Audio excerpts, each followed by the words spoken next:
Hi guys, Puja's mini ব্লগে তোমাদের সকলকে স্বাগত। বহুদিন পর আবারও আমি আজ ব্লগিং করলাম, কারণ আজকে আমার জগন্নাথ বলরাম সুভদ্রা প্রথমবার রথে উঠবে। তাই সকাল সকাল বরকে পাঠিয়ে দিয়েছি ফুলের দোকানে ফুল আনার জন্য, আর সাথে ফুলের মুটুক। আর ফুলের মুটুকটা কিন্তু আমরা আগেই অর্ডার দিয়ে দিয়েছিলাম। দেখো, তো ফুলের মুটুক আমার জগন্নাথের জন্য রেডি। সাথে কিছু গোলাপ আর কিছু রজনীগন্ধাও আমি আনতে বলেছিলাম, কারণ আমি ওদেরকে মালা নিজের হাতে তৈরি করে পরাবো।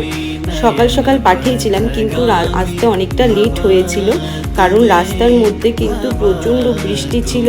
আর বৃষ্টিতে কিন্তু আমার বর একদম আটকে গিয়েছিল ফুলের দোকানে। মিনিমাম 30 মিনিট লেট হয়ে গেছিলো। অবশেষে বৃষ্টি কমার পরে রওনা দিয়ে দিয়েছিল। আর এদিকে আমি জগন্নাথ বলরাম সুভদ্রাকে কিন্তু রেডি করিয়ে দিচ্ছি, ওদেরকে নতুন শাড়ি পরিয়ে দিয়ে দিচ্ছি, কারণ হচ্ছে রথে ওঠার জন্য কিন্তু ওরা অলমোস্ট রেডি হচ্ছে। আর এই সুন্দর সুন্দর কাপড়গুলো আমাকে কিন্তু ভাই পাঠিয়েছে।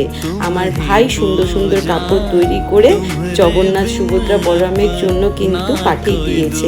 আর কালারটাও ভীষণই সুন্দর লাগছিল। জগন্নাথকে রেডি করিয়ে দিয়েছি, এখন আমি বলরামকে কাপড় পরিয়ে দিচ্ছি। দেখো কি মিষ্টি লাগছে কাপড়ের কালারগুলো। আর ওদেরকে আমি প্রথমে পুজো করব, তারপরে আমি ওদেরকে রথে চড়িয়ে দিয়ে আসবো। তার জন্য ওদেরকে আমি রেডি করে দিচ্ছিলাম। বলরামকেও ভীষণই সুন্দর লাগছিল কাপড়ের কালারটিতে। তোমাদের কেমন লাগছে কিন্তু অবশ্যই জানিও। আর এই দেখো কি সুন্দর লাগছে মুটুকগুলো, ভীষণই সুন্দর লাগছে। আমার তো ভীষণ ভালো লেগেছে। আর আমি একটা একটা করে গোলাপের কাঁটা ছাড়াচ্ছিলাম, রজনীগন্ধাগুলো খুলে খুলে আমি কিন্তু ওদেরকে নতুন করে সুন্দর করে মালা গেঁথে দিয়েছি। আর কি যে ভালো লাগছিল মুটুক আর মালা পরে। তারপর আমি ওদেরকে গামলা করে তুলে নিয়েছি, সাথে কিছু ফুল আর লটকা কলা চিনি কিন্তু নিয়ে চলে যাচ্ছি রথে চড়িয়ে দেওয়ার জন্য। আর সাথে লটকা করা চিনি নিয়েও আমি যাচ্ছি, কারণ জগন্নাথ আমার প্রথমবার রথে চড়ছে। তো দেখো এই যে বসে পড়েছে আমার জগন্নাথ রথে, কেমন লাগছে কিন্তু তোমরা অবশ্যই জানিও। আর সব জায়গার রথ বেরোচ্ছে, আমরাও কিন্তু এখন বেরোবো। তার জন্য সকলে রেডি রথ টানার জন্য। সবাই রেডি করে সুন্দর করে সাজুগুজু করে চলে এসেছে। আর এদিকে কিন্তু আমার বলরামের মুটুকটা বারবার করে পড়ে যাচ্ছিল, আর আমি বারবার করেই ঠিক করে দিচ্ছিলাম। আর এই যে আমাদের রথ কিন্তু বেরিয়ে গেছে।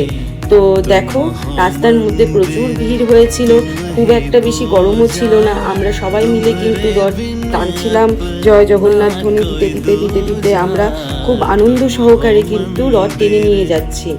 তোমাদের কেমন লাগলো বলো আমাদের এই ছোট্ট জগন্নাথের রথ? তো তোমাদের যদি ভালো লেগে থাকে তোমরা কিন্তু অবশ্যই কমেন্ট করে জানিও। আর কি যে ভালো লাগছিল, পাশে আর একটা রথ বেরিয়ে গিয়েছিল, তো সেখানেও প্রচুর লোক ছিল। আর কিছু ক্যামেরাম্যান দাদা কিন্তু আমাদের এই ছোট্ট রথটির কিন্তু ছোট ছোট ক্যান্ডিড নিচ্ছিল। আমার তো দেখে ভীষণই ভালো লাগছিল। আর ওয়েদারটাও ভীষণ ভালো ছিল, না ছিল গরম, না ছিল ঠান্ডা, না ছিল বৃষ্টি। পাশেই যে রাধা গোবিন্দ মন্দির আছে, সেখান থেকে জগন্নাথের রথ বেরিয়েছিল। খুবই সুন্দর লাগছিল, রথটাও ভীষণ সুন্দর করে সাজানো হয়েছিল। আর সবাই কিন্তু খুব মজা করেও যাচ্ছিল। আমাদের রথ চলছিল। তোমাদের কেমন লাগলো কিন্তু অবশ্যই জানিও। দেখা হচ্ছে পরের কোনো ভিডিওতে। টাটা।